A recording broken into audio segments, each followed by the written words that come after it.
ನನ್ನ ಚಾನಲಲ್ಲಿ ಮೊದಲನೇದಾಗಿ ನಾನು ಮಾಡ್ತಿರ್ತಕ್ಕಂಥದ್ದು ಫಸ್ಟ್ ರೆಸಿಪಿ ಮಸಾಲೆ ರೊಟ್ಟಿ. ಮಸಾಲೆ ರೊಟ್ಟಿನ ಹೇಗೆ ಮಾಡೋದು ಅಂತ ಹೇಳಿದ್ರೆ ಮುಂದೆ ನೋಡೋಣ. ಈರುಳ್ಳಿ, ತೆಂಗಿನಕಾಯಿ ಒಂದು ಚಿಕ್ಕದು, ಹಸಿರು ಮೆಣಸಿನ್ಕಾಯಿ, ಕರಿಬೇವಿನ ಸೊಪ್ಪು, ಕೊತ್ತಂಬರಿ ಸೊಪ್ಪು, ಸಬ್ಸಿಗೆ ಸೊಪ್ಪು ಮತ್ತು ಕಡಲೆಬೇಳೆ, ಹುರಿದಿರ್ತಕ್ಕಂಥ ಕಡಲೆಬೇಳೆನ ಹಾಕಬೇಕು. ಸ್ವಲ್ಪ ಎಣ್ಣೆ ಹಾಕ್ಕೊಂಡು ಕಡಲೆಬೇಳೆನ ಹುರ್ಕೋಬೇಕು. ಒಂಚೂರು ಎಣ್ಣೆಯಲ್ಲಿ ಕಡಲೆಬೇಳೆನ ಜಾಸ್ತಿ ಹುರ್ಕೋಬಾರ್ದು, ತೀಸ್ಬಾರ್ದು. ಸ್ವಲ್ಪ ಎಣ್ಣೆನಲ್ಲಿ ಫ್ರೈ ಮಾಡ್ಕೋಬೇಕು. ಯಾಕೆ ಅಂತ ಹೇಳಿದ್ರೆ ಅದನ್ನು ಡೈರೆಕ್ಟಾಗಿ ಹಾಕಿದ್ರೆ ಅದು ರೊಟ್ಟಿನಲ್ಲಿ ಬೇಯಲ್ಲ ಸರಿಯಾಗಿ. ಅದು ಹಸಿ ಹಸಿ ಇರುತ್ತೆ, ತಿನ್ನೋವಾಗ ಚೆನ್ನಾಗಿರಲ್ಲ ರೊಟ್ಟಿ ತಿನ್ನಬೇಕಾದ್ರೆ. ಅದಕ್ಕೆ ಸ್ವಲ್ಪ ಫ್ರೈ ಮಾಡ್ಕೋಬೇಕು. ಹಿಟ್ಟನ್ನ ಒಂದ್ರಿ ಮಾಡ್ಕೋಬೇಕು.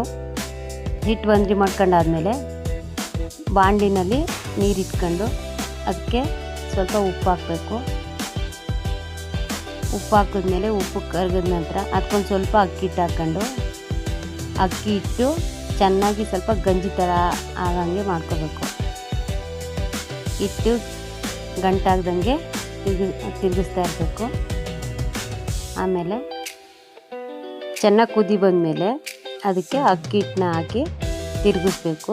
ಅಕ್ಕಿ ಹಿಟ್ಟನ್ನ ಹಾಕಿ ಈ ಥರ ತಿರುಗಿಸ್ಕೊಳ್ಳೋದ್ರಿಂದ ಗಂಟಿಲ್ದಂಗೆ ತಿರುಗಿಸ್ಕೊಂಡ್ರೆ ಹಿಟ್ಟು ಮೆತ್ತಗಿರುತ್ತೆ. 1-2-3 ಸ್ಪೂನು ಎಣ್ಣೆ ಹಾಕ್ಕೋಬೇಕು. ಎಣ್ಣೆ ಹಾಕೊಂಡ್ಮೇಲೆ ಚೆನ್ನಾಗಿ ತಿರುಗಿಸಿ ಆ ಹಿಟ್ಟು ತಣ್ಣಗಾಗಕ್ಕೆ ಬಿಡಬೇಕು. ಯಾಕೆ ಅಂತ ಹೇಳಿದ್ರೆ ಹೆಚ್ಚಿರ್ತಕ್ಕಂಥ ಈರುಳ್ಳಿ ಅದನ್ನೆಲ್ಲ ಹಾಕೊಂಡಾಗ ಬಿಸಿ ಇದ್ದಾಗಲೇ ಹಾಕೊಂಡ್ರೆ ಅದು ಚೆನ್ನಾಗಿರಲ್ಲ. ಹಾಗಾಗಿ ತಣ್ಣಗಾದ್ಮೇಲೆ ಅದಕ್ಕೆ ತರಕಾರಿನ ಮಿಕ್ಸ್ ಮಾಡ್ಕೋಬೇಕು. ಅಲ್ಲಿ ತನಕ ಸ್ವಲ್ಪ ತಣ್ಣಗೆ ಮಾಡ್ಕೋಬೇಕು ಹಿಟ್ಟನ್ನ ನಾವೇ.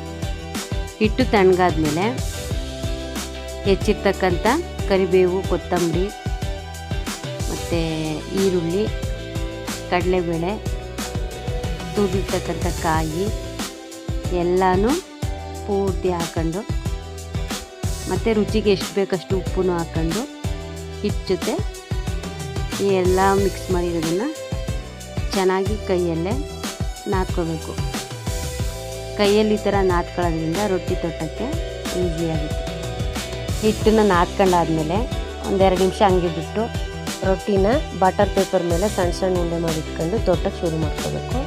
ಮಾಮೂಲಿ ನಾವು ರೊಟ್ಟಿನ ಹೆಂಗೆ ತೊಟ್ತೀವಿ ಮನೇಲಿ ಅದೇ ರೀತಿ ಬಟರ್ ಪೇಪರ್ ತೊಟ್ಟೋದ್ರಿಂದ. ಮತ್ತು ಇದಕ್ಕೆ ನೀರನ್ನ ಹಾಕ್ಕೋಬಾರ್ದು, ಸ್ವಲ್ಪ ಎಣ್ಣೆನ ಹಾಕ್ಕೊಂಡು ರೊಟ್ಟಿನ ತೊಟ್ಟಬೇಕು.